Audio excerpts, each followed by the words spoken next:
এ দিয়ে যে দেখা যাচ্ছে আরিফুর রহমান,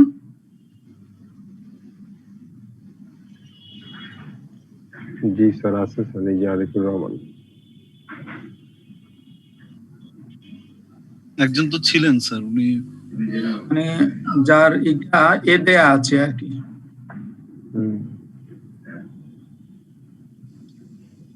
মানে কি আরিফুর রহমান নাকি?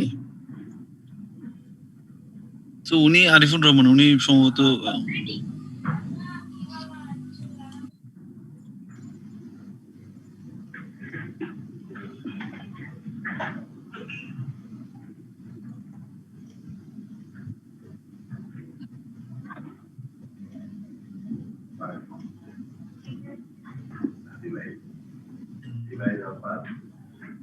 আমরা 46 পার্টিসিপেন্ট শুরু করব নাকি ওয়েট করব?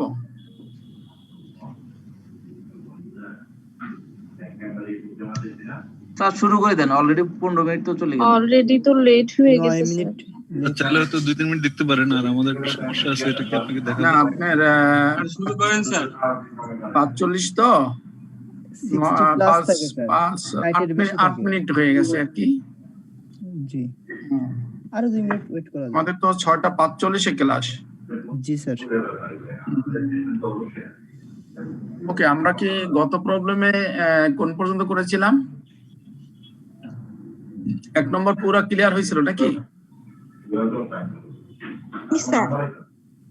ওকে, তাহলে আমরা আজকের 2 নম্বর প্রবলেমটা দেখি।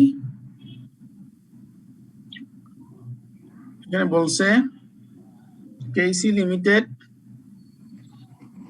installed a new machine in its factory on 1st January 2011. The lifetime of the asset is estimated for 3 years. How many? N is equal to 3.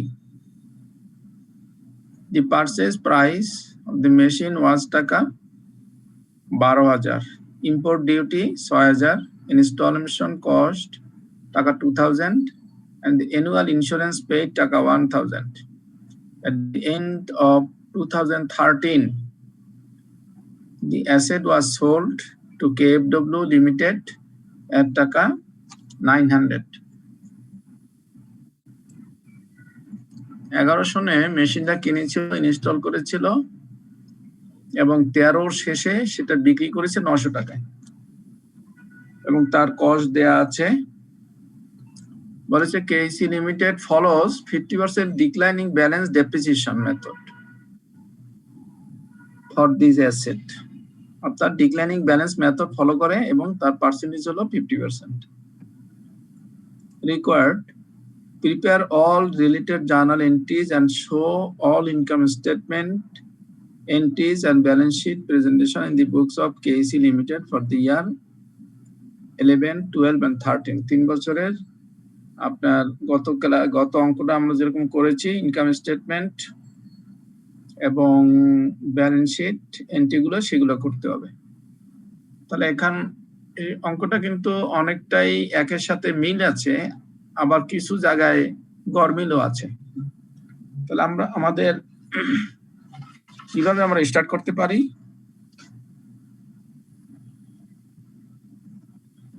Cost of machinery থেকে ফর্মুলাটা একটু মিলাই নিলে মনে হয়েছে। হ্যাঁ, ওইটার থেকে এটার ডিফারেন্স গুলো একটু আলোচনা করা যাবে। ওখান থেকে এটা ডিফারেন্স হলো 50% ওইটা ছিল আপনার স্টেট লাইন মেথডে মোস্ট প্রবাবলি।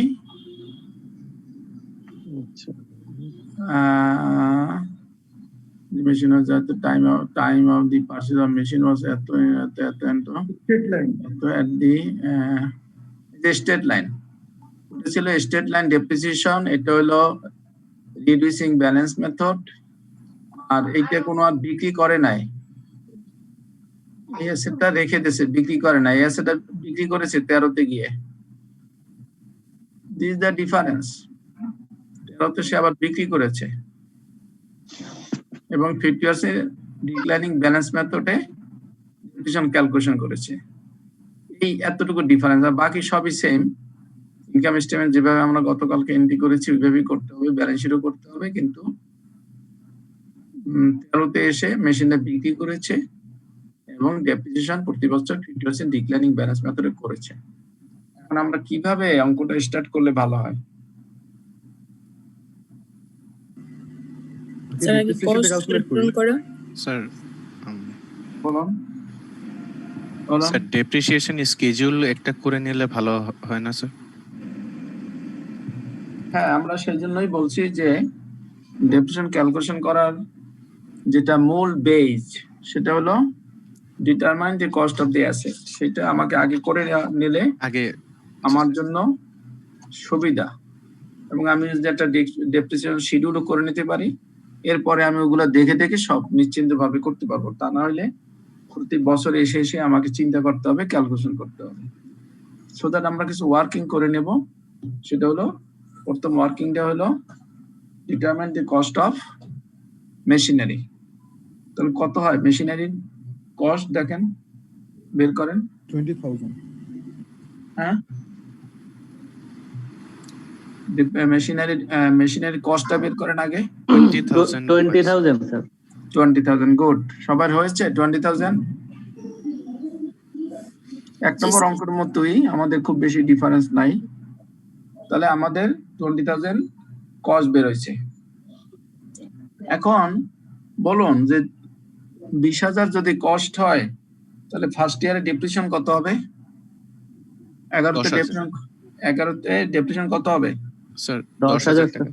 10,000। সেকেন্ড ইয়ারে 5,000, বাকি 10,000 টাকার 50%, 5,000 টাকা স্যার। দেন তারপরে 13 এ হবে স্যার 5,000 টাকার হাফ, 2,500 টাকা। 2013 শেষে 2,500 টাকা থাকবে স্যার। ওকে, তাহলে আমরা তার ওয়ার্কিংটা তাহলে করে নেই। সবাইকে বুঝেছেন? স্যার এটা বুঝি নাই স্যার, যে 5,000 টা বুঝি নাই স্যার। দেখেন তো এখন এটা দেখে বোঝা যায় কিনা।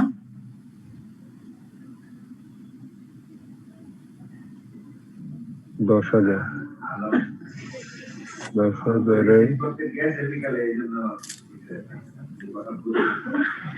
Sir 50% declining balance depreciation method. হ্যাঁ, ভ্যালু থাকবে তার 50%, তার মানে 20,000 এর 50% 10,000। তাহলে ক্লোজিং ভ্যালু 10,000। এই 10,000 এর উপর ওপেনিং ভ্যালুর 10,000 এর উপর আবার 50%, 5,000। স্যার আপনি একটু বলবেন স্যার? আপনি তো বলে বলে করতেছেন, আমি তো শুনতেছি, সবই তো ঠিক আছে। ঠিক আছে স্যার। আপনি 11 নিয়ে চিন্তা করেন। 11তে আপনার কষ্ট তো আমরা আগেই বের করে নিয়েছি নাকি? কষ্টটা কি বুঝেছেন? কস্ট বুঝেছেন? জি কস্ট জি স্যার বুঝতে হ্যাঁ, পারছি। তাহলে আমরা 11তে ওপেনিং ভ্যালু ছিল 20,000। জি, তাহলে ডেপ্রিসিয়েশন হবে বলেই দিয়েছে 50% রিডিউসিং ব্যালেন্সে। আমরা তো ব্যালেন্স থিওরি যখন করেছি তখন বুঝিয়েছি। কাজেই প্রথম বছর তো স্টেট 50%, 20,000 টাকা।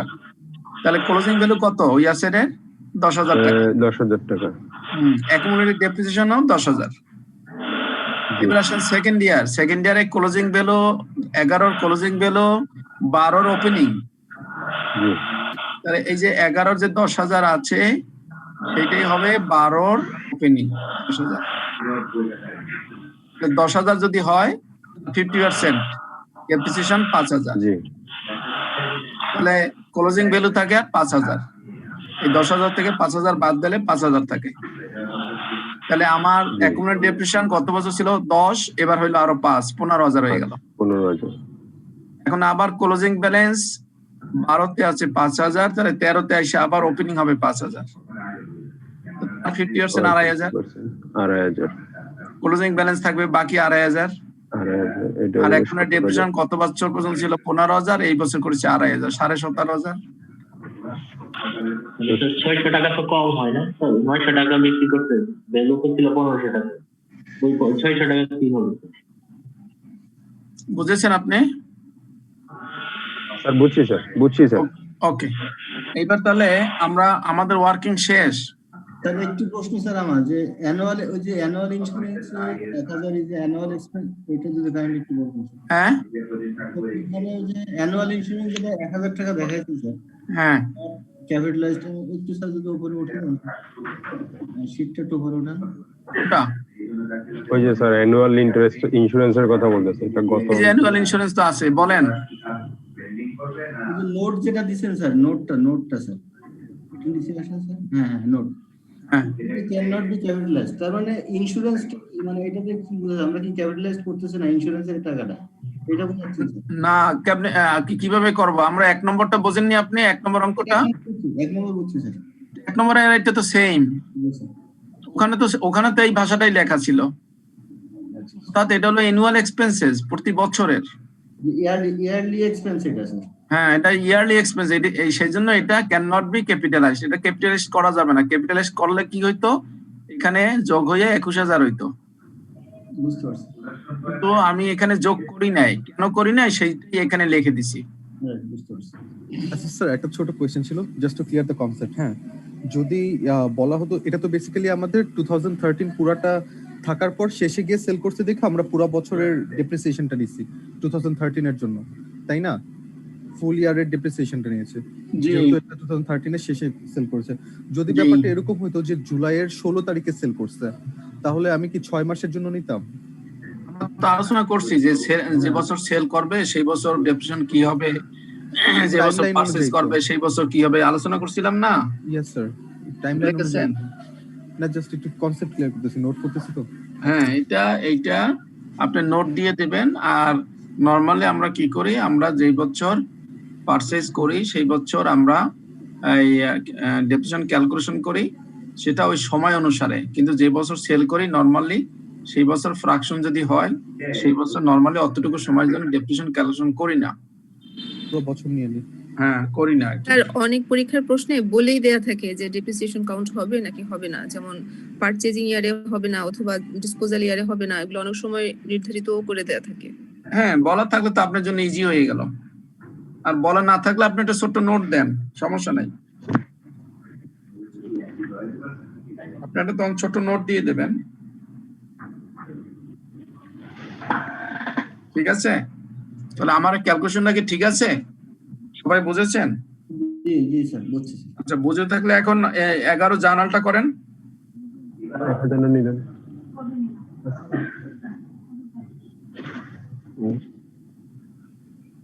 দেখুন এমনি করবো স্যার।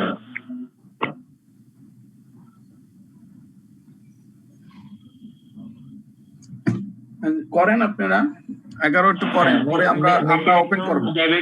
সবাই একটু যার সেই করেন। ডেপ্রিসিয়েশন এক্সপেন্স ডেবিট 10000 আর অ্যাকুমুলেটেড না সাউন্ড করেন না, যার খাতা লেখেন, পরে আমরা মিলিয়ে দেখব।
ক্ষেত্রে পেয়েবল, আর যদি পে করি তাহলে সেক্ষেত্রে ব্যাংকে ক্রেডিট করব। এখন আমরা যখন প্রশ্ন লিখবো, এখন আসলে ওইভাবে কি অবলিগেশন নাকি যে কোনো স্যার হ্যাঁ স্যার ওই যে ইন্স্যুরেন্সটা নিয়ে, যেমন ইন্স্যুরেন্সে এখানে দুই ইন্স্যুরেন্সের জার্নালটা স্যার, ইন্স্যুরেন্সের জার্নাল। হ্যাঁ, এই যে আমাদের এখানে বলেছে ইন্স্যুরেন্স পেইড, আচ্ছা ঠিক আছে, মানে পরিশোধ করা হয়েছে, কিন্তু আমি ওখানে ইচ্ছে করে পেয়াবেল লিখেছি। যদি পেইড না থাকে তাহলে আমরা পেয়াবেল লিখবো। স্যার আমরা তো এই জন্য cash দিতে পারি, যদি আমরা ব্যাংক যদি না দেখে যদি ক্যাশও তো দিতে পারি, যেহেতু পেইড তো মানে উল্লেখ করে নাই যে এটা ক্যাশ না ব্যাংক। হ্যাঁ করতে পারেন, অসুবিধা নেই।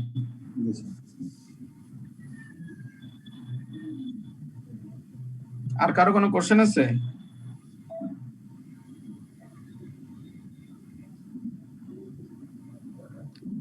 স্যার 2012-তে দুইটা জার্নাল এন্ট্রি হবে না স্যার?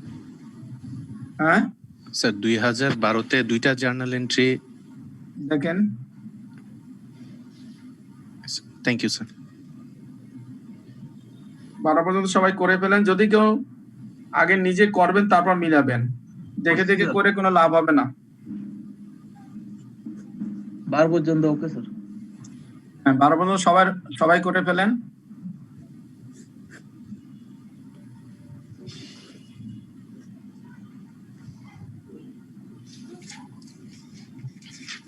হয়েছে সবার? জি স্যার। ওকে, 13তে তো এক্সট্রা একটা জার্নাল আসবে তাই না, ডিসপোজালের জন্য? আগে নিজেরা তাহলে 13 করেন, পরে আমি 13 ওপেন করি। Okay sir. 13টা সবাই করেন, না করলে হবে না। নিজে একটু প্র্যাকটিস করেন, পরে আমরা মিলাই।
ওপেন করব? সবাই কি হয়েছে? জি স্যার ওপেন করেন। জি স্যার। ওকে, দেখেন একবার মিলিয়ে দেখেন হয়েছে কিনা।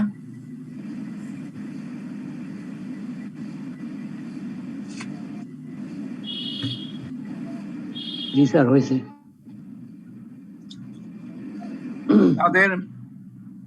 যাদের হয়েছে ভাববেন যে প্ল্যান্টের চ্যাপ্টারটা তার কনসেপ্টটা ক্লিয়ার হয়েছে।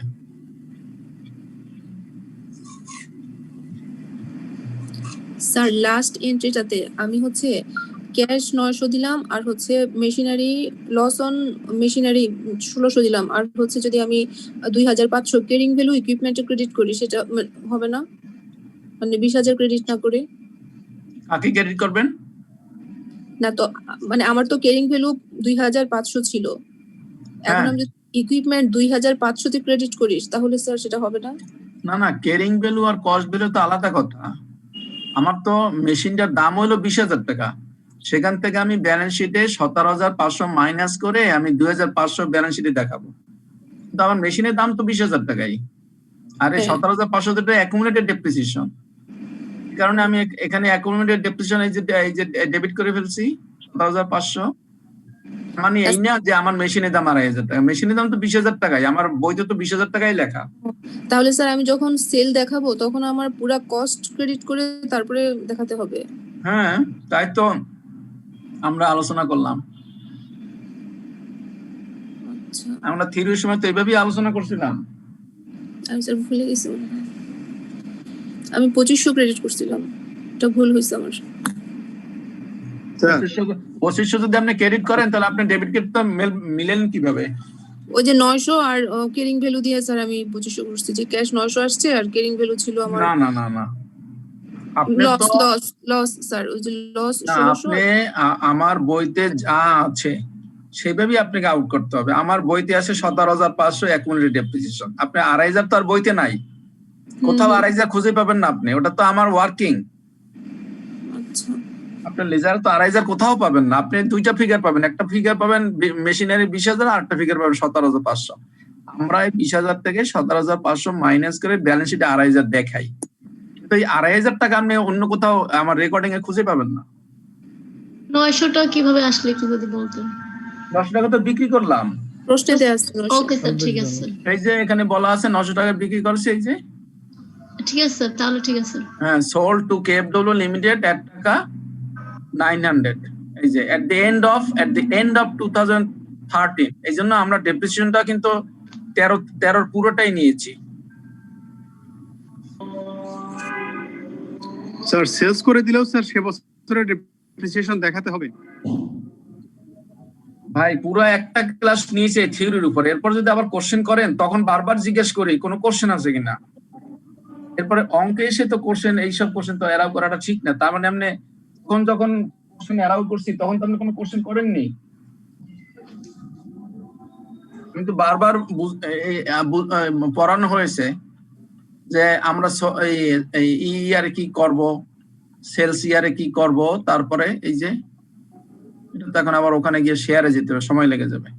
আমরা সেগুলো আলোচনা করেছিলাম না, সোল্ড ইয়ারে কি করব, পারচেজ ইয়ারে কি করব, আমরা তো ক্লিয়ার সেখানে আলোচনা করেছিলাম থিওরিতে। আমরা নরমালি সেলস ইয়ারে যদি এট দি এন্ড না হয় তাহলে আমরা সাধারণত করি না, হলো এট দি এন্ড, সেজন্য করেছি। অনেক সময় কোশ্চেনও বলে দেয় করবেন কি করবেন না, তা না হলে আপনি যে কোনো করলেও হবে না করলেও হবে, নোট দিয়ে দিতে হবে। আমাদের 13 কি ক্লিয়ার সবাই হয়েছে সবার? ইয়েস স্যার, মুভ অন করেন। ওকে, তাই যদি হয় তাহলে আমরা ব্যালেন্স শিটটা ইনকাম স্টেটমেন্টটা করি আর ব্যালেন্স শিট করি, ইনকাম স্টেটমেন্ট প্রেজেন্টেশনটা করে ফেলি।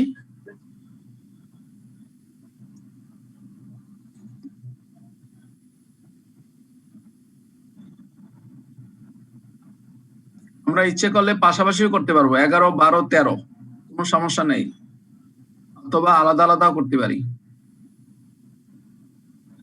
আমরা যদি 3টা কলাম করি 11, 12, 13 করে ইনকাম স্টেটমেন্ট করি তা তো হবে। হেডিংটা কেএফসি লিমিটেড হবে, জাপান লিমিটেড লেখা আছে। জি, হেডিংটা কেএফসি লিমিটেড হবে, জাপান লিমিটেড লেখা আছে। ও, জাপান লিমিটেড লেখা আছে, জাপান আছে। প্রবলেম নাম্বার 1 এর জন্য না?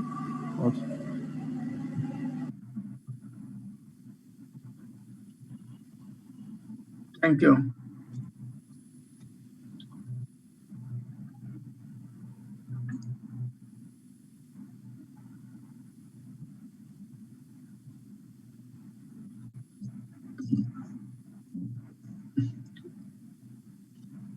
এগারোতে আমাদের ডেপ্রিসিয়েশন এক্সপেন্সেস 10,000, ইন্স্যুরেন্স এক্সপেন্সেস 1,000। তারপরে 11 ব্যালেন্স শিট কেমন হবে?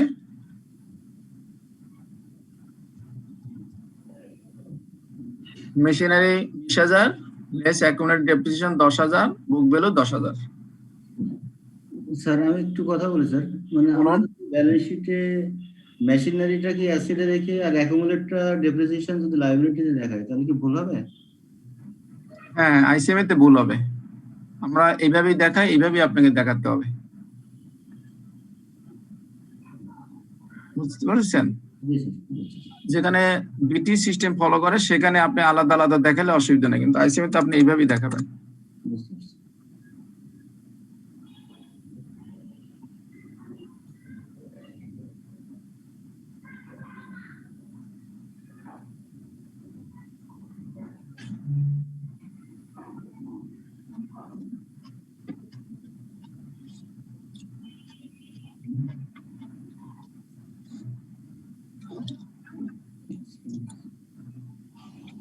বারো পর্যন্ত হয়ে গেছে সবার?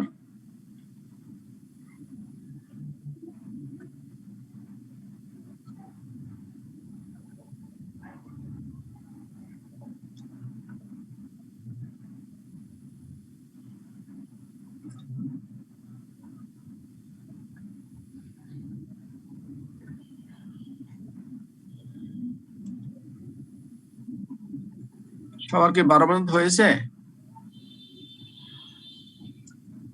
Yes sir. ওকে, তো দেখেন মিলছে কিনা।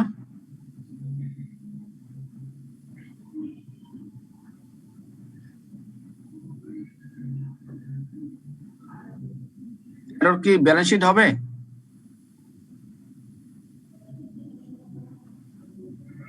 এর কি ব্যালেন্স শিট হবে? স্যার 13 থেকে তো আমি সোল্ড করে দিয়েছি, ওটা তো ব্যালেন্স শিট আর আসবে না, ইনকাম স্টেটমেন্টে লস অন যাবে। কাজে আমি এই যে ব্যালেন্স শিট যেহেতু ডিসেম্বরে করতেছি, ডিসেম্বরে আমার আর অ্যাসেট নেই, সেজন্য আর ব্যালেন্স শিট হবে না, শুধু ইনকাম স্টেটমেন্ট হবে।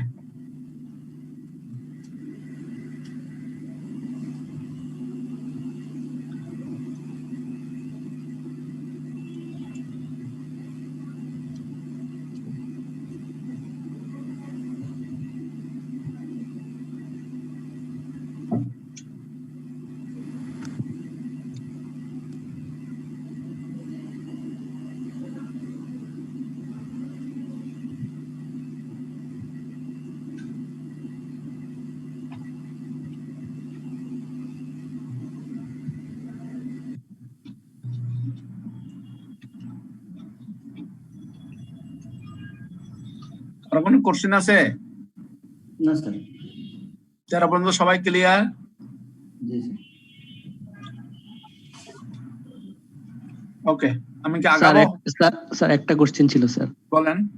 স্যার ওই যে আমরা তো স্যার ডেপ্রিসিয়েশনের একটা ওয়ার্কিং করেছি শুরুতেই, যেখানে sir depreciation, book value, closing value সব আছে। সেক্ষেত্রে স্যার ব্যালেন্স শিটে গিয়ে আমরা সরাসরি মেশিনারি আমাদের সেই 2011 10,000 লিখে দিতে পারি না স্যার?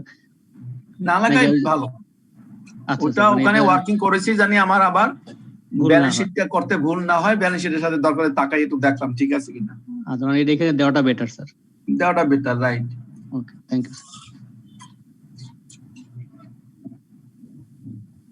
ওখানে বুক ভ্যালু বের না করলেও পারতাম, করেছি এই জন্যই যাতে আমার ব্যালেন্স শিটটা করার সময় যাতে আবার ভুল না হয়, একবারে দেখে নিলাম আর কি।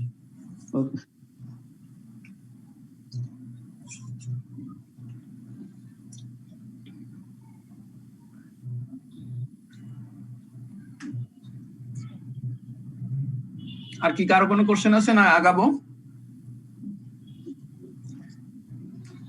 Sir please move forward. Okay, আমরা তাহলে থার্ড প্রবলেমে যাই। থার্ড প্রবলেমটা কি ছিল দেখেন।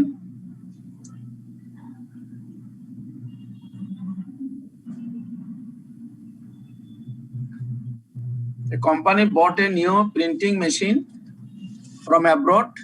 The cost of the machine was taka 80,000. The installation cost was taka 5,000.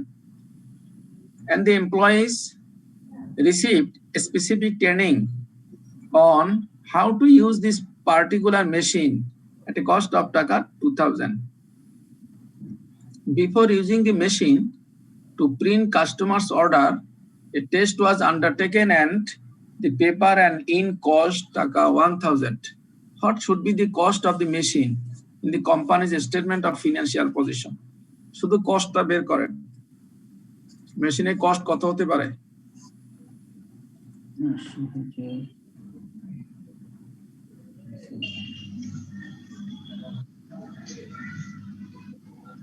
Sir 85,000। 85,000. কেউ বলেছে 85,000, আর কে কি বললেন?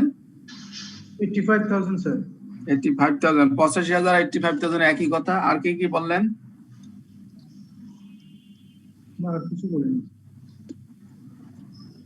88,000 টাকা স্যার। 88,000। আর কেউ কিছু? Installation inclusive for training how to measure cost of 2000 87,000 87,000 না এটা হবে না 88,000 আর কি টোটালটাই 88,000 87,000 85,000 86,000, তাহলে 85 86 87 88। আমি তো আমার 89 কেউ বলতে পারেন কিনা? স্যার আমি 85,000 এ আটকা পড়বো স্যার। ভুল করতে পারি বাট আমার সেন্স বলতেছে স্যার 85,000 হওয়া উচিত। 85 সি এর সাথে টোটাল 88 হয়, ঠিকই আছে। 88 পরে আর যাওয়া যাবে না, তাহলে 85 সাসপেন্স অ্যাকাউন্ট ক্রিয়েট করে দিয়েছে। 85 86 87 88। এইবার দেখেন, আমি আমার জানার দরকার নেই কার কত হয়েছে, আপনারা মিলিয়ে নেন, তারপরে কোশ্চেন থাকলে আমাকে কোশ্চেন করবেন। স্যার কালিরটাও আসবে?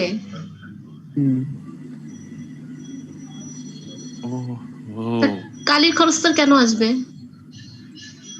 আগে দেখেন, পরে আমরা লেখেন, পরে আমরা আলোচনা করি। সবাই দেখে আগে লিখে নিন। স্যার 86,000, সরি স্যার আমি ওটা পড়তে পারি নাই। আমি ওই যে before using the machine to printing machine, ওই প্রিন্টিং মেশিনে টেস্ট করা হয়েছিল, এই জন্য এটা ইনস্টলেশন খরচ হিসেবে 1,000 টাকা আসবে। আর মানে আমরা এখান থেকে দেখলাম, দেখেন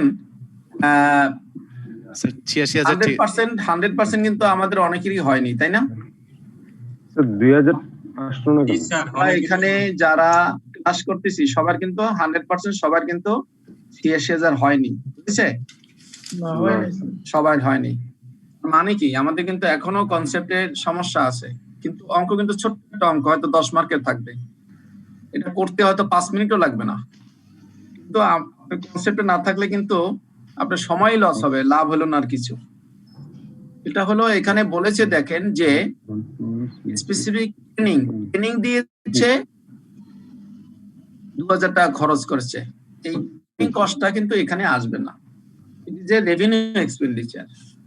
কিন্তু এই যে মেশিন, যখন মেশিনটা ভালো কিনা, মেশিনটা স্টার্ট দেওয়ার জন্য যে খরচগুলো হবে আমরা থিওরির সময় বলেছিলাম, এমনকি যদি এমনও হয় যে কোনো এক্সপার্ট আনতে হবে মেশিনটা স্টার্ট দেওয়ার জন্য, সেই এক্সপার্টের খরচটাও কিন্তু মেশিনের সাথে যোগ হবে। অর্থাৎ মেশিনটা এমন টেকনোলজি যে আপনি পারেন না সেটা চালাতে, আপনাকে চালাই দেখিয়ে দিতে হবে, এই জন্য এক্সপার্ট নিয়ে আসছেন, যাদের কাছ থেকে মেশিন কিনেছেন তাদের কাছ থেকে। সেই ক্ষেত্রে কিন্তু এই এক্সপার্টের খরচটাও এখানে যোগ হবে। এখানে বলেছে যে মেশিনটা করার জন্য ইউজ করার জন্য, বিফোর ইউজ করার জন্য মেশিনটা টেস্ট করে দেখা হয়েছে যে সে ঠিক মতন প্রিন্ট দিচ্ছে কিনা, সেই খরচটা ইনস্টলমেন্টের ভিতরে চলে আসবে। এটাকে আমরা বলি testing cost.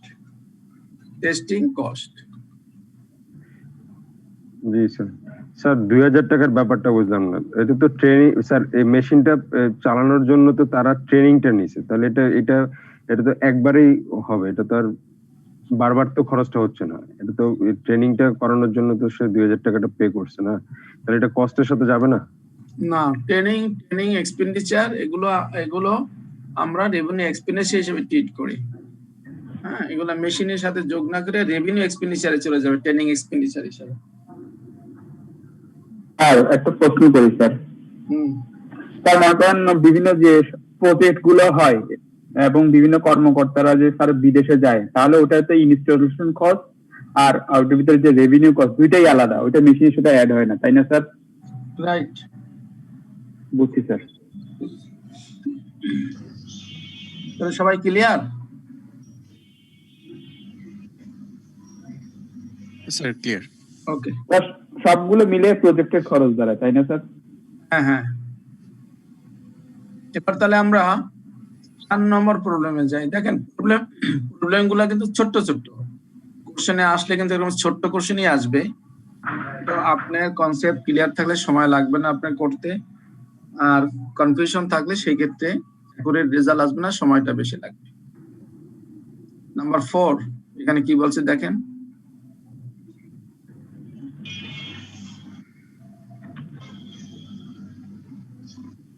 machine cost taka 9,000. It has an expected useful life of 6 years and an expected residual value of taka 1,000.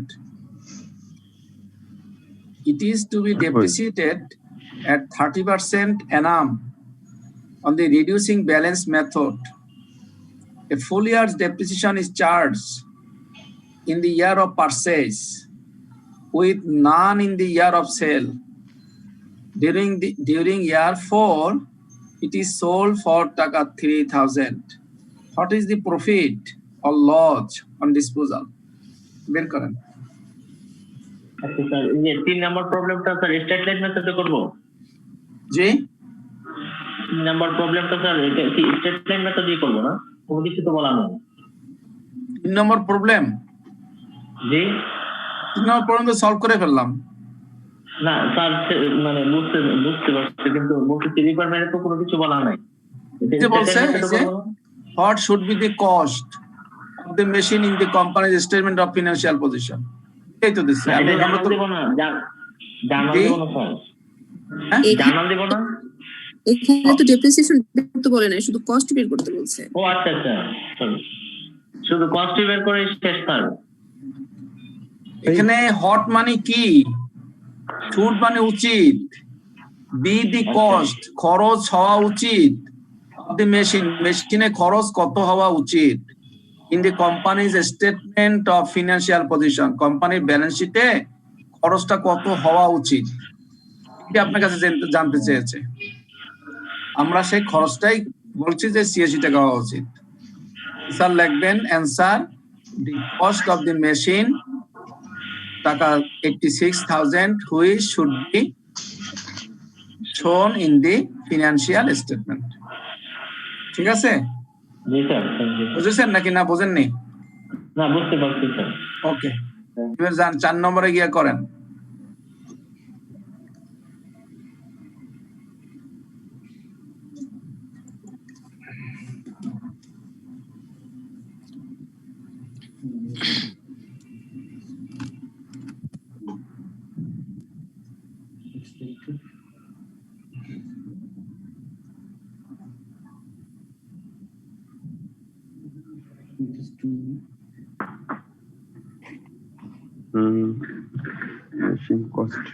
আর আমি বলবো স্যার, আগে করে রাখেন, বলার দরকার নেই, আমরা ওপেন করব আর 5 মিনিট ওয়েট করে ওপেন করব, তাহলে সবার কনসেপ্টটা ক্লিয়ার হবে। আপনি বললে তো আরেকজনে শুনে যাবে, দরকার নেই।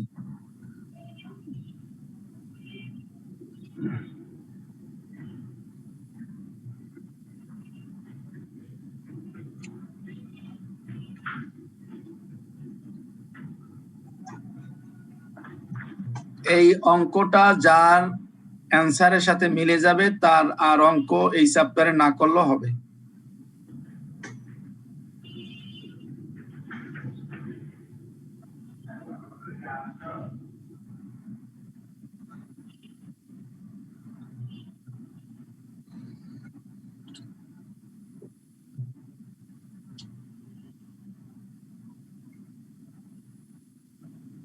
স্যার অঙ্কটা অনেক ট্রিকি।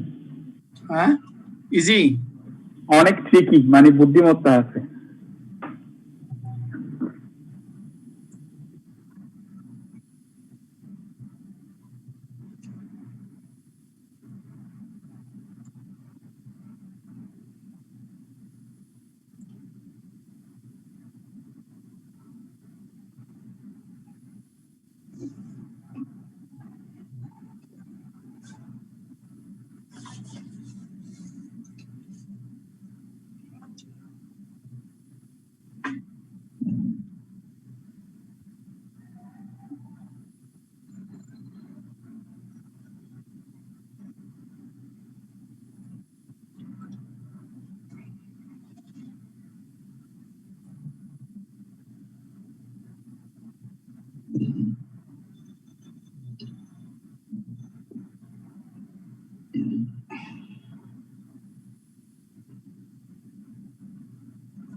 হলে সাউন্ড করবেন, আমরা ওপেন করব। জি স্যার হয়ে গেছে। সবার হয়েছে?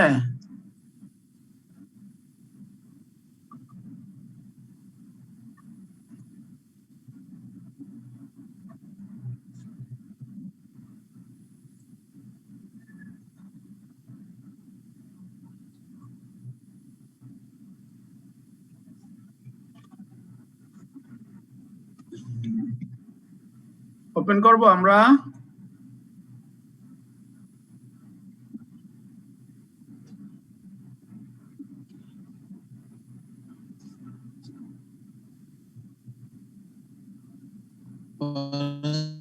স্যার ওপেন করে দিন।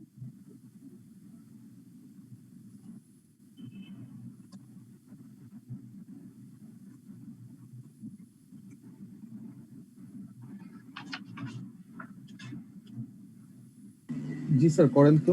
লস কি 87 টাকা আসে?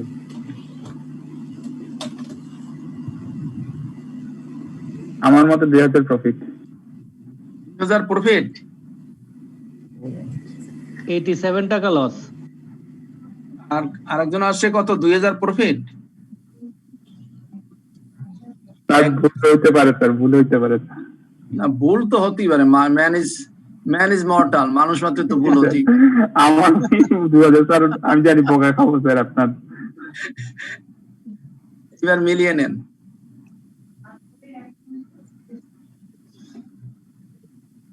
Sir gold medal sir. হয় নাই স্যার, সরি। হয়েছে স্যার।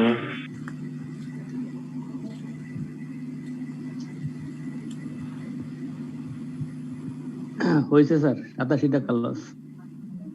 হ্যাঁ স্যার আমি অঙ্কটা জার্নাল করে দেখাইছি, মানে 87 টাকায় লস আছে। জার্নাল করে দেখালে আরো ভালো হবে। জার্নালটা কি হবে বলেন তো? ক্যাশ আর ব্যাংক 3000, দেন অ্যাকুমুলেটেড ডেপ্রিসিয়েশন 5913 5913 টাকা, loss on disposal of asset 87 টাকা ডেবিট, আর to credit machineries 9000। Right.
Ятрета.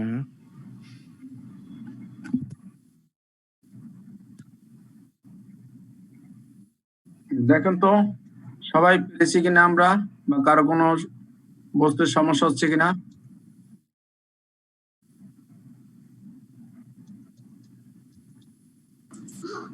Sir আমার একটা কোশ্চেন ছিল স্যার, এখানে সেল বেস ভ্যালুটা কেন উল্লেখ করা হলো? তাহলে এটার কোনো ফাংশন নাই ম্যাথের সাথে, বা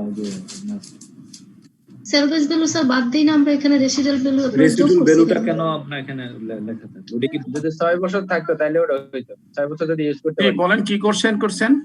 কোশ্চেনটা হলো এখানে সেল বেস বা রেসিডুয়াল ভ্যালু যেটা 1000 উল্লেখ আছে, এটা আমরা কি বাদ যাবে? সেটা তো বাদ যাবে কস্ট থেকে।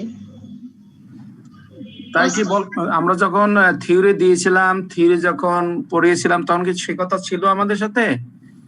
স্যার ডিক্লাইনিং ব্যালেন্স মেথড তো এটা। না, এটা রিডিউসিং ব্যালেন্স মেথড। এই যে এখানে বলা আছে amount on the reducing balance method, এই মেথডটিকে আমরা বলছিলাম যে স্যালভেজ হলো বাদ যাবে। যদি বলে থাকি তো এখন বাদ যাবে, আমার ভুল হয়েছে। যদি বলে না থাকে তাহলে আমি এখন ঠিক আছি। যে কোনো মেথডে রেসিডুয়াল ভ্যালু, সেলভেজ ভ্যালু এগুলো তো বাদ যায় স্যার। আমি তো সেভাবে পড়াই নাই, আমি তো সেভাবে পড়াইনি। রিডিউসিং ব্যালেন্স মেথডের ডেপ্রিসিয়েশন পড়ানোর সময় রিপিট করেছি যে খেয়াল রাখবেন এখানে কিন্তু রেসিডেন্সিয়াল বাদ যাবে, এখানে কিন্তু বাদ যাবে না, বহুবার বলেছি।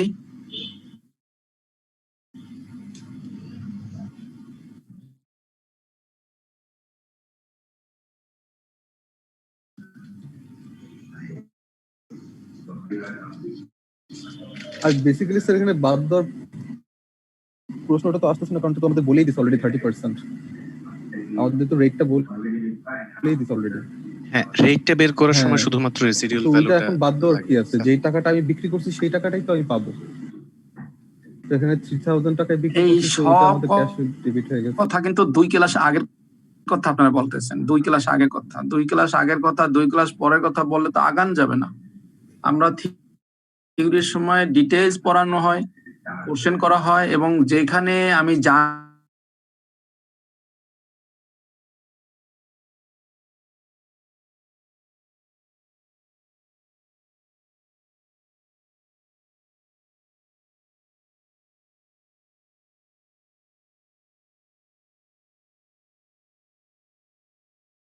হবে এখানে হবে না, বহুবার বলছি।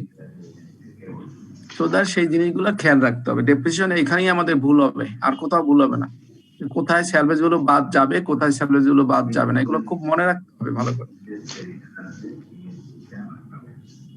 ওকে, আর কোনো কোশ্চেন আছে কারো? বোঝেননি কেউ আছেন?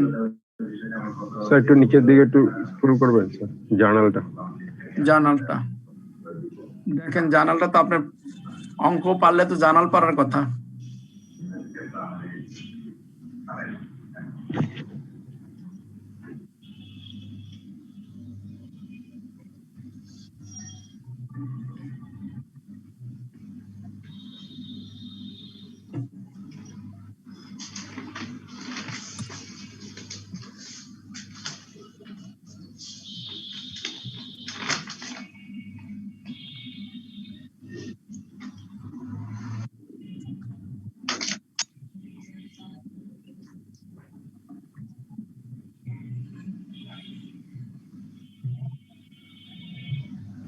স্যার ব্যালেন্সিং ফিগার কথাটা কি পরীক্ষায় লিখে দিতে হবে?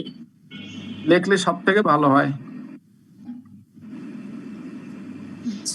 আর স্যার যে অ্যাকুমুলেটেড আমরা যে 87 টাকা পেলাম, কিভাবে পেলাম সেই জিনিসটা এখানে একটু লিখে দিলাম যে ব্যালেন্সিং ফিগার এই 9000 মাইনাস এই দুইটা, সেটা আমরা এখানে লিখে দিলাম। লেখা ভালো। যখন গোল্ড মেডেলের আশা করবেন তখন এইসব জিনিসগুলো আমরা খেয়াল করি। বুঝতে পেরেছেন? ডেপ্রিসিয়েশন, ক্যাশ আর লস অর্ডার আছে কি নাকি? আমি কোনটা? জি, যে সিমুলেটেড ডেপ্রিসিয়েশন লিখলাম 5900, তারপরে ক্যাশ 3000, তারপরে লস 87। এখন এই তিনটা যে আমি লিখবো যে কম্পাউন্ড এন্ট্রি, এটা স্যার কোনো অর্ডার আছে নাকি হচ্ছে অ্যামাউন্টের? না, কোনো অর্ডার নেই, কোনো অর্ডার নাই, অ্যাজ ইউ লাইক বেস্ট। কারণ আমি অ্যাকচুয়ালি এইটাও আগে লিখতে পারতাম যে যেটা বিক্রি করেছে সেটাও আগে লেখা যায়, সমস্যা নেই। হ্যাঁ, আমি নিয়ে গেলাম আগে, কোনো সমস্যা না, আপনার কনফিউশন যাতে না থাকে। ওকে, কোনো নেই। এরপরে এই দুটো তো আমাকে লিখতে, এইটার পর তো এইটা আসবেই, আর এটা তো আমার ব্যালেন্সিং ফিগার, কাজে এটা সবার শেষেই আসার কথা। এই তিনটা তো আমার রেডি রেফারেন্স। রেডি রেফারেন্স যেগুলো সেগুলো আগে লিখবো, আর যেটা আমার তৈরি করতে হবে, বানাতে হবে, সেটা আমি পরে লিখবো। ক্লিয়ার সবাই? ওকে, আমরা নেক্সটে আগাই তাহলে। আমরা প্ল্যানটা কিন্তু বহুত অঙ্ক করতেছি, ঘুরে ফিরে অনেকভাবে আপনাদেরকে কষ্ট দিচ্ছি, জাস্ট কনসেপ্ট গুলা ক্লিয়ার হওয়ার জন্য। এর বাইরে আর কিছু আসবে না মনে হচ্ছে না, আসলে হয়তো এই নেচারেরই আসবে। কাজে আপনাদের প্লান্ট অ্যাসেট নিয়ে যদি এরপরও আপনাদের কনফিউশন থাকে বা পরীক্ষার খাতায় করতে না পারেন, তাহলে তো আমি কষ্ট পাবো বেশি আপনাদের চেয়ে। ওকে, প্রবলেম 5.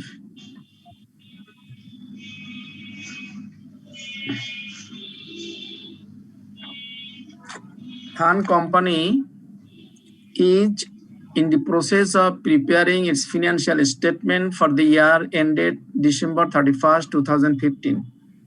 আর জি, পাঁচে তো হর্টম্যান কোম্পানি আছে স্যার, মিলতেছে না যে স্যার সিটের সাথে?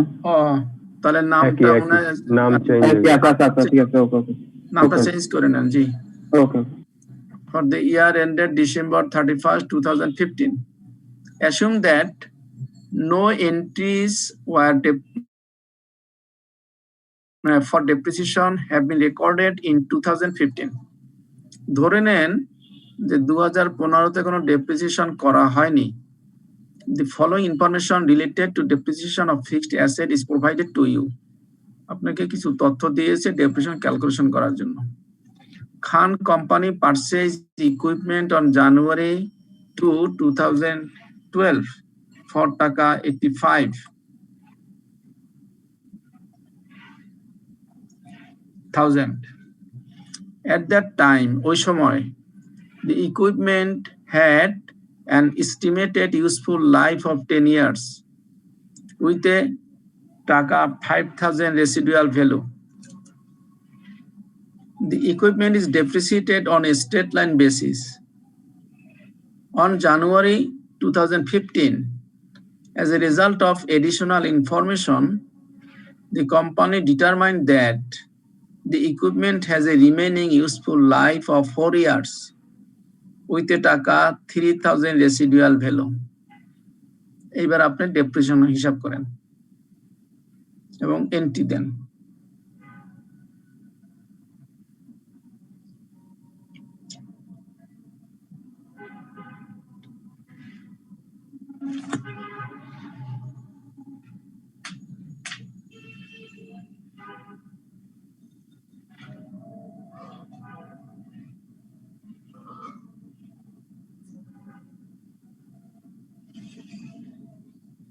আমরা কিন্তু আস্তে আস্তে আপনাদেরকে একটু কঠিনের দিক নিয়ে যাচ্ছি আর কি প্ল্যান্টের।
হয়েছে সবার?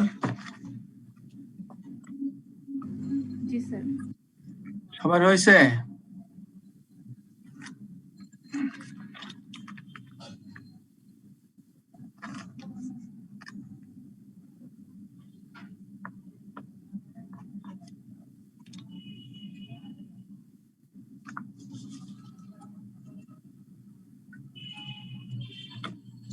ওপেন করব? Yes sir. বলেন কেন? ওকে, দেখুন সবার হয়েছে কিনা।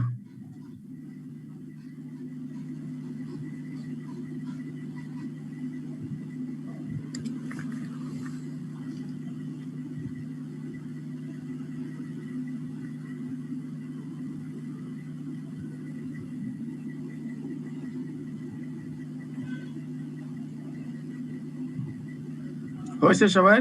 Yes sir. জি স্যার হয়েছে। ওকে গুড, যাদের হয়েছে তারা ইনশাল্লাহ আর সমস্যার কথা নাই প্ল্যান্ট অ্যাসিডের অঙ্কে।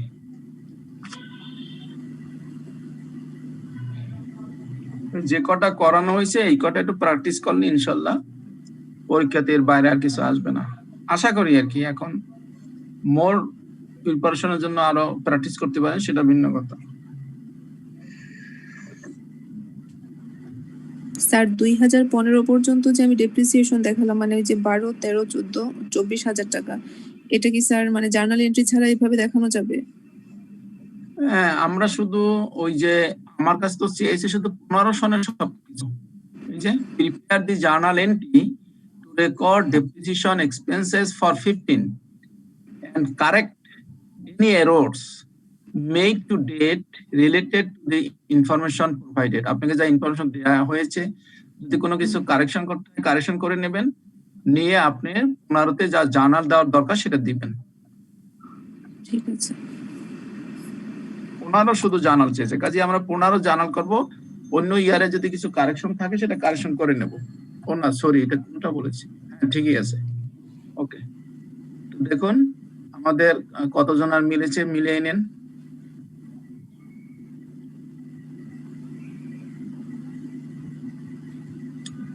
যাদের হয়েছে তারা একটু সাউন্ড করলে আমি বুঝতে পারবো যে আমার অবস্থানটা কি। স্যার হয়েছে। ওকে স্যার একটা জায়গায় ভুল করছি, শুরুতে যে স্যার 5,000 টাকা ছিল আমাদের ভ্যালু, রেসিডুয়াল ভ্যালু, ওইটার আর কোনো ইফেক্ট থাকবে না পরে স্যার? জি, শুরুতে যে 5,000 টাকা আমাদের রেসিডুয়াল ভ্যালু ছিল ওইটার কোনো ইফেক্ট স্যার পরে আর থাকবে না? আর আমরা পরে যখন রেসিডুয়াল ভ্যালুটা ক্যালকুলেট করব মানে সব এখানে 61,000 করে দিছি, এখানে সব করে দিছি। এরপরে কি আপনার কোশ্চেন থাকার কথা? দেখেন আপনি স্যার উনি বলতে চাচ্ছে আমরা যে 5,000 বাদ দিয়ে 80,000 করলাম, তারপরে যে 24,000 অ্যাকুমুলেটেড ডেপ্রিসিয়েশনটা বাদ দিব, সেটা 85 থেকে বাদ না দিয়ে মানে 80 কেন হচ্ছে না 85 কেন হচ্ছে? রেসিডুয়াল ভ্যালুর এখানে আর কোনো মানে কাজ হচ্ছে না, এটাই মনে হয় বলতে চাচ্ছে। না, রেসিডুয়াল ভ্যালুটা তো আমরা এখানে শুধুমাত্র to calculate the depreciation amount per year, সেই জন্যই না রেসিডুয়াল ভ্যালুটা আমরা হিসাবে নিয়ে আসি, এর তো কোনো মূল্য নাই। এটা ওনলি ফর এই পয়েন্ট থেকে যা হবে তাই, আগের গুলা সব বাদ। হ্যাঁ, আমরা তো শুধু এই যে আমরা তো শুধু ডেপ্রিসিয়েবল কস্ট বের করার জন্য আমরা সার্ভিস ভ্যালুটা মাইনাস করি। ওকে থ্যাংক ইউ।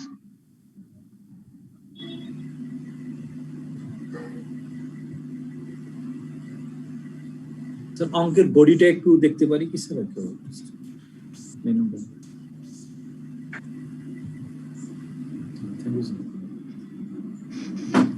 একজনেরই হয়েছে, আর কারো হয়নি? তাহলে লেডিস তো ফার্স্ট হয়ে গেল। স্যার হয়েছে স্যার, আমার হয়েছে স্যার। ওকে,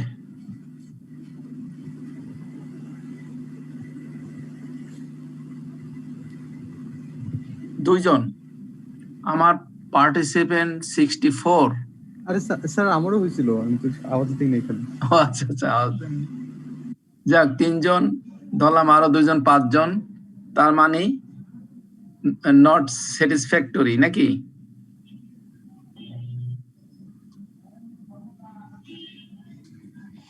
কি কি আমি কি বুঝাতে ব্যর্থ নাকি বুঝতেছি না কিছু? বুঝছি স্যার। হ্যাঁ আচ্ছা ব্যর্থ না স্যার, একটু আমরা স্লো বুঝছি স্যার, এত গতির সাথে তাল মিলাতে পারতেছি না, কিন্তু বুঝছি স্যার। অর্ধেক হয়েছিল স্যার, অর্ধেক। ওই যে লাস্টে 5,000 টাকা আবার মাইনাস করছিলাম, 3,000 টাকা, সেই জন্য।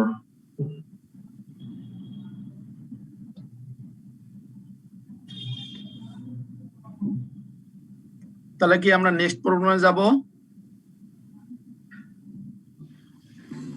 জি স্যার। সবাই লেখা হয়েছে? জি স্যার। ওকে, আমরা সেকেন্ড প্রবলেমে যাই। কোন সেকেন্ড প্রবলেমটা?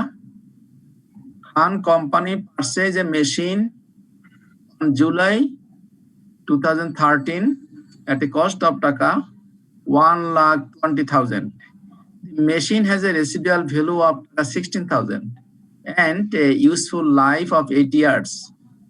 Khan Company's bookkeeper recorded state line depreciation in 2013 and 2014, but failed to consider the residual value.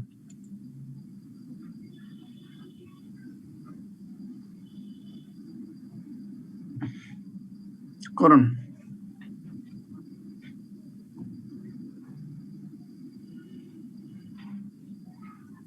Sir এখানেও কি তাহলে ডেপ্রিসিয়েশন ভ্যালুটা বের করতে হবে? না, ভ্যালু তো এই যে কোশ্চেন তো এইটা, এই যে prepare the journal entry to record depreciation expenses for 2015 and correct any errors made to date, আজ পর্যন্ত যদি কোনো ভুল হয়ে থাকে related to the information provided, যা ইনফরমেশন দেওয়া হয়েছে তাতে যদি কোনো ভুল থাকে আজকের পর্যন্ত সেগুলা কারেক্ট করে আপনি 2015-তে জার্নাল চেয়েছে। Okay sir. সেই হিসাব করে 2 এর জার্নাল দেন। Okay sir.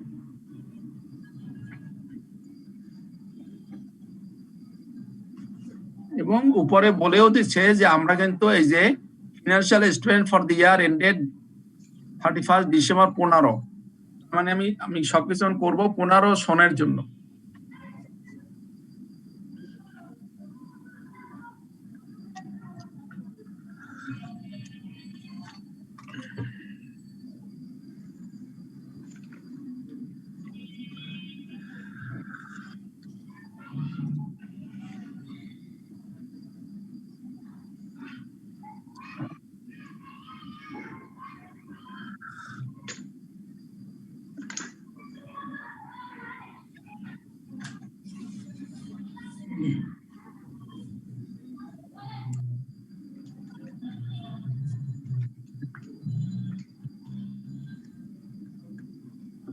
যে 2 নম্বরটা পারবেন তার আরেকটু মনোযোগী হলে সে গোল্ড মেডেল নিতে পারবেন। যার 2 নম্বরটা সলিউশনের সাথে মিলে যাবে সে আরেকটু মনোযোগী হলে গোল্ড মেডেল পাবেন।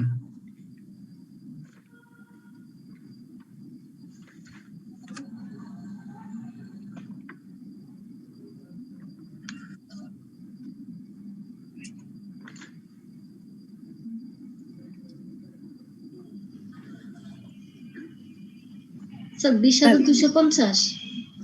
হ্যাঁ 250 টাকা। উত্তর তো এখন বলবো না, সবাই একটু করুক, আপনিও চিন্তা করেন।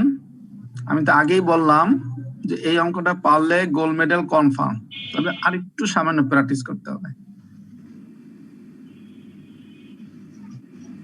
স্যার আমরা তো শুধু 2015 সালের 31 ডিসেম্বরের এন্ট্রিটাই দিব, আর তো কিছু না।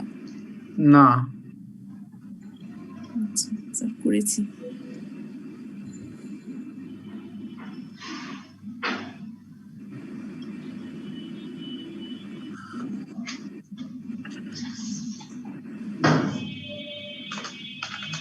যাদের হয়েছে একটু সান করবেন, তাহলে আমরা সলিউশনে যাব। আমরা এই অঙ্কটা সলিউশনে একটু ওয়েট করে যাব।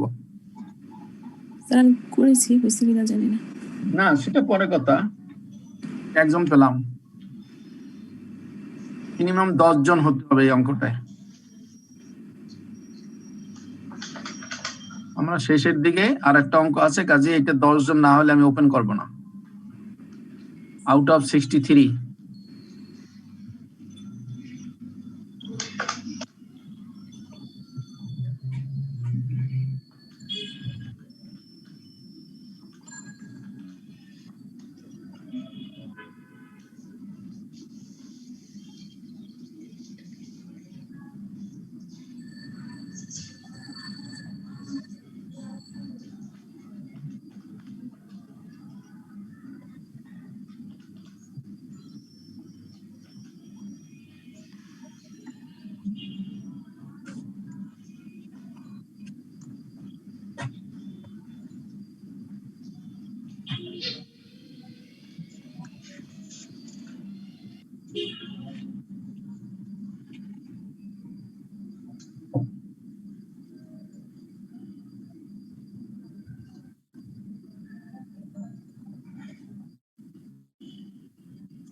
any more?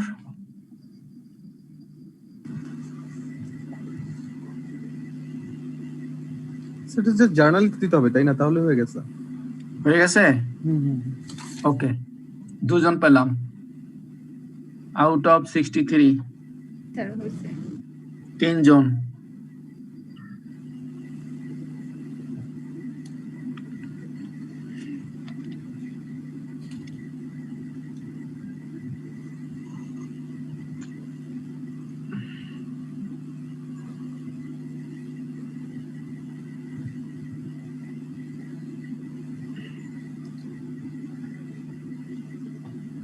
অন্যরা কি চেষ্টা করতেছেন নাকি শুধু বসে আছেন?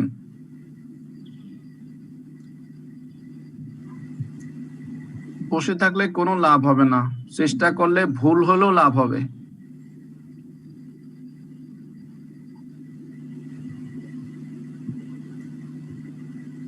ভুল হলেও লাভ হবে, কিন্তু চেষ্টা করতে হবে।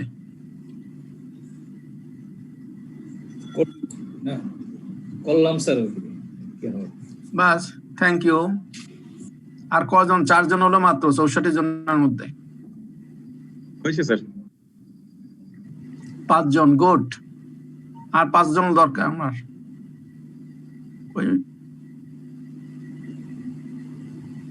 একজন তো ভয়তে আউট হয়ে গেল মনে হয়, 63 আছে এখন।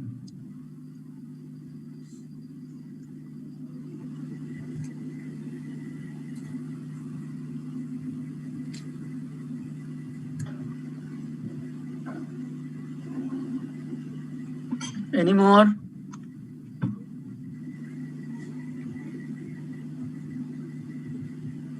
দেখেন তাহলে 65 জনের মধ্যে, এখন 65 জনের মধ্যে মাত্র 5 জন আপনারা করেছেন।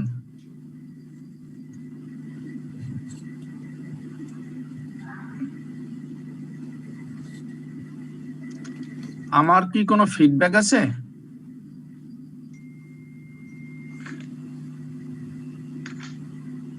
বলুন তো।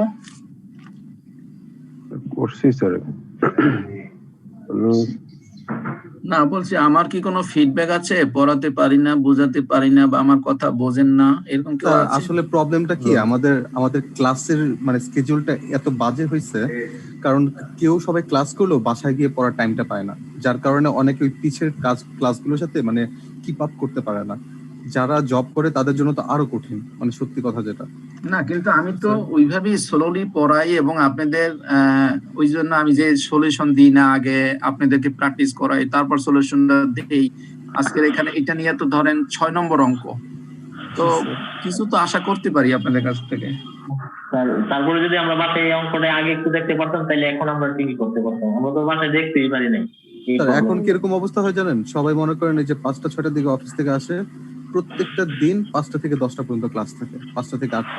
এখনো স্যার অফিসে বসে ক্লাস করতেছি। ওরা কিভাবে করবে?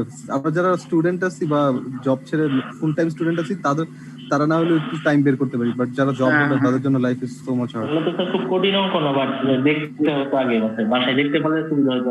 না, এটা ঠিক। আমিও চাকরি করেই পড়াশোনা করছি। আমি শুধু ওই খাতায় নোট নিয়ে রাখতাম, আমি সেশন শেষ হলে তারপর নিজে পড়াশোনা স্টার্ট করতাম। এর মধ্যে আসলে পারতাম না, কারণ চাকরি করতাম, আইসিএম এর ক্লাস করতাম, ক্লাস করে আর এনার্জি থাকে। টিউশনি করতাম।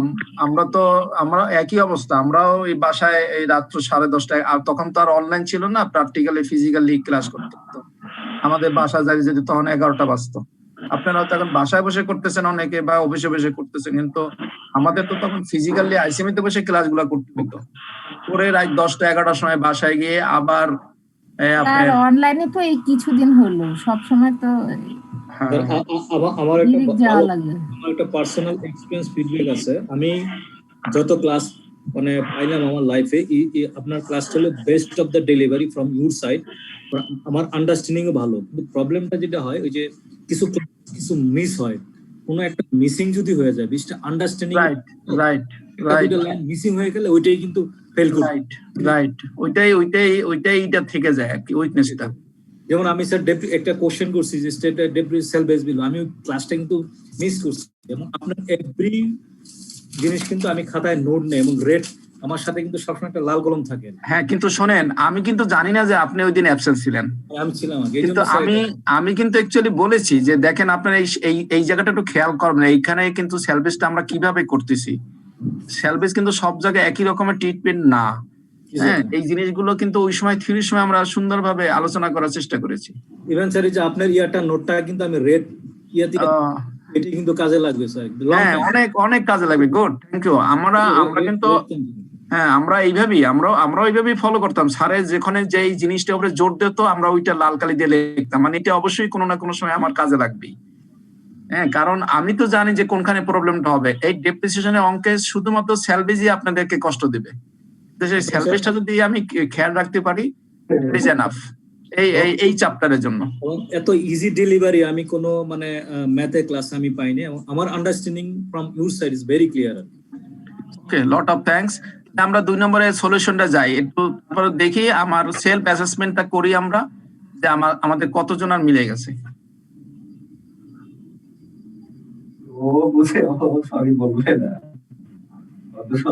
আমরা আগে একটু ওয়ার্কিং ডে যাই। হলো আমার ওয়ার্কিং ডে আগে যাই। এই যে এইটুকু হলো ওয়ার্কিং, নিচেরটুকু, তারপর উপরে যাব। ওয়ার্কিং ডে আগে দেখে নেন।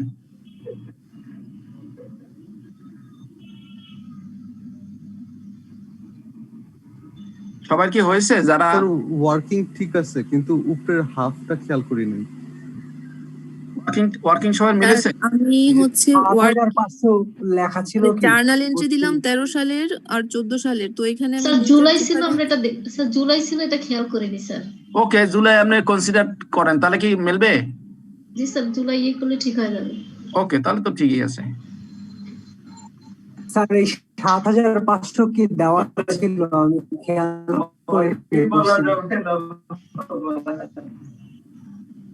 স্যার আমার একটা প্রশ্ন ছিল।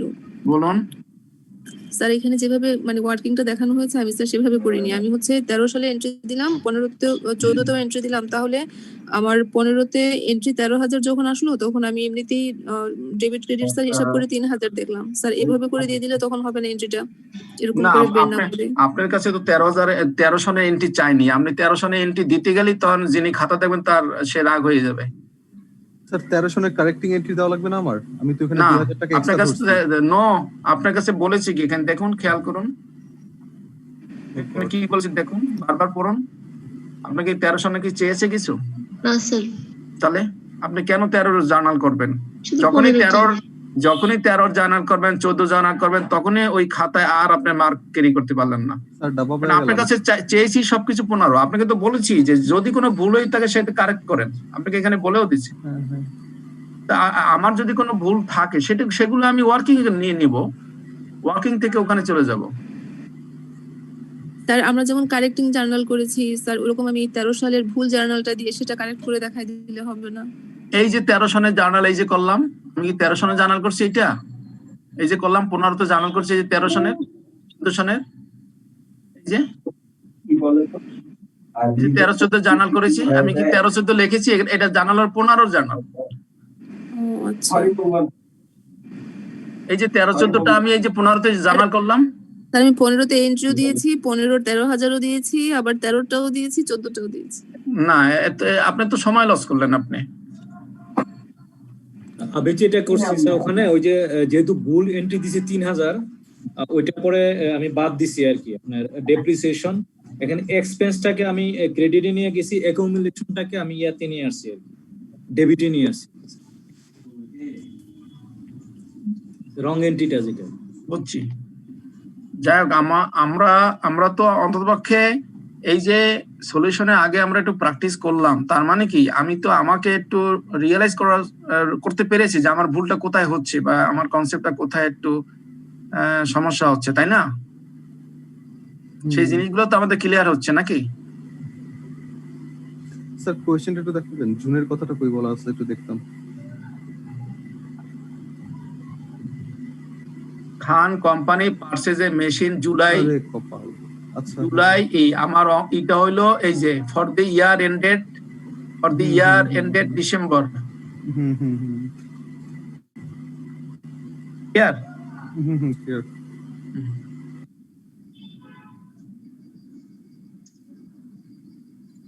আর কারো কোনো কোশ্চেন আছে 2 নম্বর নিয়ে, বা সবাই বুঝেছেন কিনা? স্যার একটু উপরের দিকে একটু স্ক্রল করবেন। উপরে কি এই 2 তো এখান থেকে শুরু।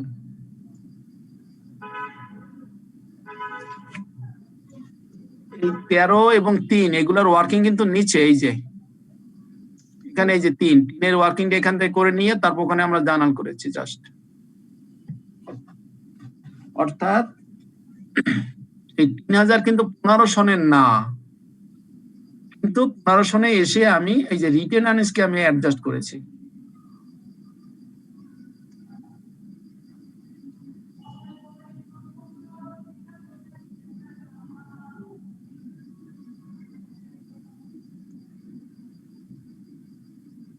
ক্লিয়ার সবাই? ওকে, আমরা থার্ডে যাই। আচ্ছা থার্ডে স্যার হাফ ইয়ারলি ডেপ্রিসিয়েশন হবে না স্যার? হ্যাঁ, এখানে বলাই আছে যে জুলাই, এই যে জুলাই। Yes sir. আর আমার ইয়ার এন্ড ডেট হলো ডিসেম্বর, এই যে বলা আছে ডিসেম্বর। Yes sir. ওকে, আচ্ছা আমরা 3 নম্বরে যাবার আগে একটু অ্যানাউন্সমেন্ট আছে, সেটা হলো আগামী রবি, মঙ্গল এবং বৃহস্পতি এই 3টা ক্লাস আমরা নিতে পারবো না। যদি শনিবার দিন আমরা কোনো ফাঁকা পাই তাহলে শনিবার দিন ক্লাস নিব, আর যদি শনিবার ফাঁকা না থাকে তাহলে নেক্সট রোববারের দিন আমরা ক্লাস করব। দ্যাট মিন্স হলো 15 তারিখ। স্যার আপনার ক্লাসে শুধু সোমবারই আছে স্যার, সরি মঙ্গলবারই আছে স্যার। কেন রোববার? রবিবার, আচ্ছা রবিবার আর মঙ্গলবার দুদিন আছে। রবি, মঙ্গল, বৃহস্পতিবার। জি স্যার। জি স্যার, রবি, মঙ্গল, বৃহস্পতি। আর ওই 3 দিন হবে না, যদি না হয় তাহলে শনিবারে হবে। এই 3 দিন হবে না, এই 3 দিন হ্যাঁ আপনার ক্লাস শুধু না সব ক্লাস? আমার ক্লাসটা শুধু, আমার ক্লাস আমি সামনের সপ্তাহে দ্যাট মিন্স 8 তারিখ থেকে একটু ব্যস্ত থাকবো, সেই জন্য 8, 10 এবং 12 এই 3টা ক্লাস হবে না। যদি আমরা 14 তারিখ রাত্রে যদি আমরা ফাঁকা পাই সেখানে নেব, তা না হলে রোববার ইনশাল্লাহ আমরা আবার স্টার্ট করবো। স্যার একবারে 15 তারিখেই নেন। হ্যাঁ সেটাই, যদি শনিবার ফাঁকা না পাই। স্যার আগামীকাল কি ক্লাস হবে না শুক্রবার? না না না না না, শুক্রবার কোনো ক্লাস হবে না। শুক্রবার আর ক্লাসের নাই ভাই, একদিন দরকার ছুটি নাই, মাত্র। একদিন ছুটি। ওকে, during 2015 Khan company changed from the double declining balance method for its building to straight line method. সে কি করেছে, সে আগে স্ট্রেট লাইন মেথড ফলো করত, সে হঠাৎ করে ডিসিশন নিল 15তে এসে যে সে double declining balance method follow করবে। The building originally cost টাকা 3 লাখ, বিল্ডিংটার খরচ ছিল, কস্ট ছিল 3 lakh. It had a useful life of 10 years, তার ইউজফুল লাইফ ছিল 10 বছর, and a residual value of 30,000. The following computation present depreciation on both basis for 2013 and 14. আমি কিন্তু অঙ্ক করতেছি 15, এই যে 15 জি 13 এবং 14তে কি করেছি সেটা এখানে বলা আছে। স্টেট লাইনে এটা হবে, ডিক্লাইনিং ব্রাঞ্চে এইটা হবে। এখন আপনাকে 15তে কি করতে হবে করেন। ডাবল ডিক্লাইনিং থেকে স্ট্রেট লাইনে গিয়েছে, তাই তো? হ্যাঁ, আসি তো Change from the double declining balance method for its billing to the straight line method. 15 তে সে স্ট্রেট লাইনে গেছে।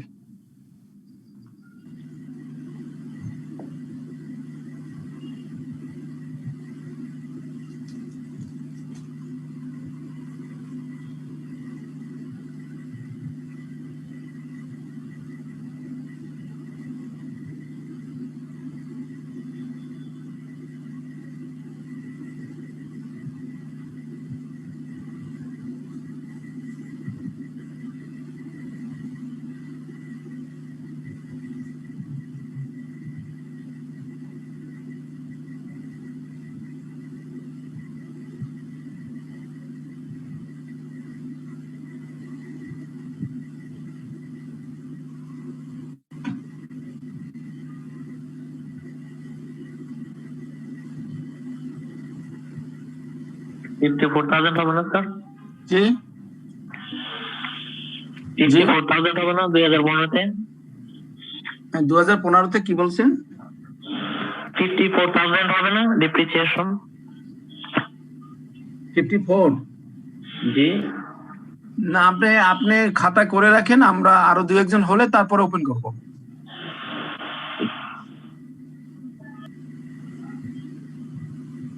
আরো মিনিমাম 2-1 জন করুক, তারপর আমরা ওপেন করি। তা না হলে সলিউশনটা আগে দেখালে ব্রেনে কাজ করে না। স্যার জি স্যার, এই যে বলছে স্যার স্ট্রেট লাইনে আসছে, এটা কি শুরু থেকে আসবে এবার? আরে না রে ভাই, এখানে তো বলছে ডিউরিং 15। জি স্যার, মানে অর্থ কি? মানে 15 থেকে তার স্ট্রেট লাইনে যাবে, আর আগেরটা তো আগে যা ছিল তাই। আগেরটা তো ওই যে বলছি যে এই যে ডাবল ডিক্লাইনিং ব্যালেন্সে ছিল। জি স্যার।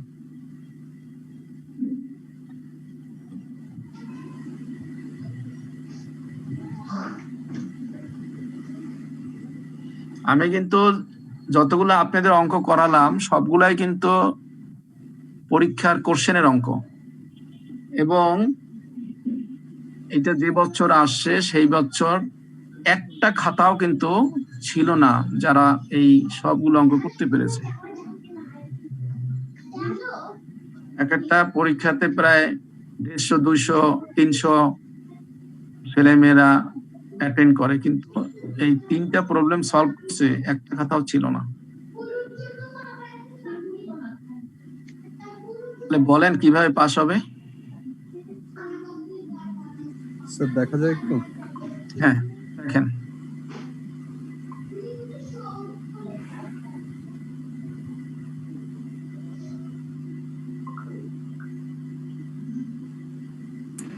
স্যার আমি খুবই আন্দাজে করছিলাম কিন্তু হয়ে গেল। তা তো ভালোই। মানে আমি চিন্তা করতেছিলাম যে রেসিডুয়াল ভ্যালুটা যদি কাউন্টই করতে হয় তাহলে মনে হয় এই মানে ডিক্লাইনিং ব্যালেন্স যেটা হয়েছে সেটা বাদ দিয়ে হবে। মানে একেবারে আন্দাজে আমি দুইটা ফিগার করছি, একটা 27,000 আর 21,250। ওই তো কনসেপ্ট যেহেতু আপনার ক্লিয়ার হয়েছে, কাজে যেভাবেই করবেন তখন দেখা যাবে যে হয়ে যাবে ইনশাআল্লাহ। ওই অ্যাজাম্পশন করলেও হয়ে যাবে তখন, কারণ অ্যাজাম্পশনও তো আমরা কনসেপ্টের বেইজে। স্যার আপনার ক্লাস শেষ টাইম স্যার। কে তালেব? স্যার তালেব, তুমি যদি পারো একটু নোটিশ দিয়ে দিও যে আগামী এই 8, 10 এবং 12 তারিখ এই 3টা ক্লাস আমার হবে না, করতে পারবো না। আমি 14 তারিখ যদি আমাকে শনিবার দিন কোনো ফাঁকা থাকে দিও রাত্রে, তা নাহলে 15 তারিখ রোববার থেকে আবার ক্লাস নিব। স্যার জানাবো স্যার, আপনাকে রবিবারের মধ্যে জানানো। আচ্ছা ঠিক আছে। 10, 12 8, 10, 12 এই 3টা ক্লাস আমি এখন নিতে পারবো না, তারপর 15 তারিখ থেকে আবার রেগুলার। আচ্ছা ঠিক আছে, ঠিক আছে। স্টুডেন্ট, আমার মনে হয় 1-2 মিনিটের বেশি আমি সময় নিতে পাবো না। আপনারা কোনো কনফিউশন তাহলে কোশ্চেন করেন। স্যার আসসালামু আলাইকুম। ওয়ালাইকুম সালাম। সবাই ক্লিয়ার? স্যার আমি তো একটু দেরিতে যোগদান করছি, তো 2 নাম্বার কোশ্চেনটা আমি দেখতে পারিনি। কোশ্চেন? হ্যাঁ 2 নাম্বার কোশ্চেনটা একটু দেখান স্যার। কোশ্চেনটা তো আপনাদেরকে মেইল করা হয়েছে। ও কোশ্চেন মেইল করা হয়েছে? হ্যাঁ জি স্যার, থ্যাংক ইউ। আচ্ছা 3 নম্বরে এই সলিউশনে কারো কোনো কোশ্চেন আছে কিনা বা বোঝেননি আছেন কিনা?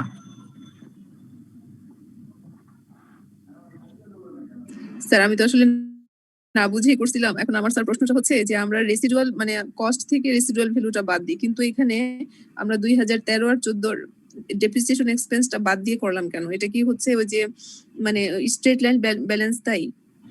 না না, এটা অ্যাকচুয়ালি খুব সংক্ষেপে করা হয়েছে। আপনি ইচ্ছা করলে এই 3 লাখ থেকে আগেও 30,000 বাদ দিয়ে নিতে পারেন, তাতে কিছু আসে যায় না। রেজাল্ট ওই 1/62 আসবে। আমি একটু পরে দিচ্ছি, আপনি আগে দিয়ে নেন, সমস্যা নাই। তাহলে 2,70,000 থেকে আপনি এই দুইটা ডেপ্রিসিয়েশন সে ক্যালকুলেশন করে ফেলছে, এই দুইটা মাইনাস দেন, ওই 1,62,000 হবে না? তাহলে 1,62,000 আর আমার বলছে যে এরপরে তার লাইফ হলো 8 বছর। এখানে বলে দিচ্ছে যে এই যে কোন ছিল 10 বছর, তারপরে আবার না সরি 10 বছরই, কিন্তু 2 বছর যেহেতু চলে গেছে, 13-14 যেহেতু চলে গেছে, এবং এটা যেহেতু আমি আমার 13তেই পারচেজ, 13 চলে গেছে, সেই জন্য বাকি ব্যালেন্স থাকে আমার 8 বছর। সেই জন্য আমি এই 8 দিয়ে ভাগ করেছি, ভাগ করে 20,250 হয়েছে। তাহলে depreciation expense debit, account depreciation credit 20,250। আর কার কোনো কোশ্চেন আছে? স্যার 2 নম্বরের বিষয় একটা ছিল স্যার, বলুন। জানার জন্য স্যার, আমরা ওই যে জার্নাল যখন করছি, আমরা ওই যে লাস্টে রিটেন আর্নিং ক্রেডিট করছিলাম স্যার 3,000 টাকা। জি জি স্যার, এটা স্যার মানে আমি ভুলটা করছি, আমি তো নন কমার্স ব্যাকগ্রাউন্ড স্যার, আমি ভুলটা করছি না, আমি এখানে স্যার ডেপ্রিসিয়েশন এক্সপেন্স ক্রেডিট করছিলাম। তো কোনো ভুল না, আপনি সঠিকই করেছেন, কোনো সমস্যা নেই। অ্যাকচুয়ালি রিটেন আর্নিংসটা হচ্ছে কি, এটা আগের বছরের প্রফিট। হ্যাঁ জি স্যার, সেই জন্য আগের বছরের প্রফিটটাকে আমি বাড়িয়ে দিয়েছি। আচ্ছা, এই বছরের প্রফিটও বুক করা যাবে চাইলে স্যার। এই বছরের প্রফিট, এই বছরের জন্য তো এইটা, এই 13,000টা তো শুধু এই বছর, এইটা হলো প্রিভিয়াস ইয়ারের যে ভুলটা। জি স্যার, এইটাই স্যার, যদি আমরা ডেপ্রিসিয়েশন এক্সপেন্স ক্রেডিট করি, আলটিমেটলি তো স্যার এটা আমার এই বছরের প্রফিটে গিয়ে ওই 3,000 টাকা ঢুকে যাবে। না, আলটিমেট হলেও তা হবে না, কারণ এটা গত বছরে যা কিছু হবে গত বছরের সাথে আপনাকে অ্যাডজাস্ট করতে হবে। আচ্ছা আচ্ছা, ঠিক আছে। জি স্যার, গত বছরটা এই বছরে আনতে পারবেন না। আচ্ছা স্যার, আর গত বছরে তো আমার জিনিস আছে, রিটেন আর্নিংস আছে, ওর সাথে আমি অ্যাড করে দিব। জি জি, ওকে, থ্যাংক ইউ স্যার। আর কোনো কোশ্চেন? স্যার আমার একটা প্রশ্ন আছে। বলুন। এই প্রশ্ন মানে এই ম্যাথ রিলেটেড না, বাইরে টপিকে স্যার, সেটা হলো কোন কোন সিচুয়েশনে ডেপ্রিসিয়েশন কে স্যার ব্যালেন্স শিটে ক্যাপিটালাইজড করে দেখানো হয়? ডেপ্রিসিয়েশন কে ডেপ্রিসিয়েশন এক্সপেন্স কে ইনকাম স্টেটমেন্টে না দেখিয়ে ব্যালেন্স শিটে ক্যাপিটালাইজড করে দেখানো হয় কোন কোন সিচুয়েশনে স্যার? কোন কোন সিচুয়েশনে ডেপ্রিসিয়েশন কে ক্যাপিটালাইজড করা হয়, সেটা অনেক সময় হয় কি, এগুলা তো ওই মনে করেন যে অ্যাসেটটা যখন দেখা যায় যে তার আবার লাইফ বেড়ে যায়, অথবা তার ইউজটা বেড়ে যায়, বা তার যে capability to produce the production, সেটা যখন দেখে যে না কোনো ঘাটতি নাই, সে আরো 5 বছর বা 10 বছরই করতে পারবে, তখন সেগুলাকে আবার যেহেতু ডেপ্রিসিয়েশনকে মাইনাস করে আমরা জিরো করে ফেলি, বুক ভ্যালু তখন জিরো হয়ে যায়, মানে ফুল ডেপ্রিসিয়েটেড যখন হয়ে যায়, তখন আবার ব্যাক করে আমরা রিভ্যালুয়েশন করে তখন আবার সেগুলোকে আমরা বুকিং করি। স্যার আরেকটা ক্ষেত্র বলবেন? জি স্যার আরেকটা ক্ষেত্র জানতে চাই, এটা তো একটা শুনলাম, আরেকটা সিচুয়েশন শুনতে চাই। ওই যে এগুলোই তো রিভ্যালুয়েশন এবং ইম্পেয়ারমেন্ট, এগুলো করেই তো আমরা অ্যাসেটগুলোকে আবার করি। ইম্পেয়ারমেন্ট যেমন লস হতে পারে, গেইন হতে পারে, রিভ্যালুয়েশনও গিয়েও লস হতে পারে, গেইন হতে পারে, দুটোর মাধ্যমেই তো আমরা করি।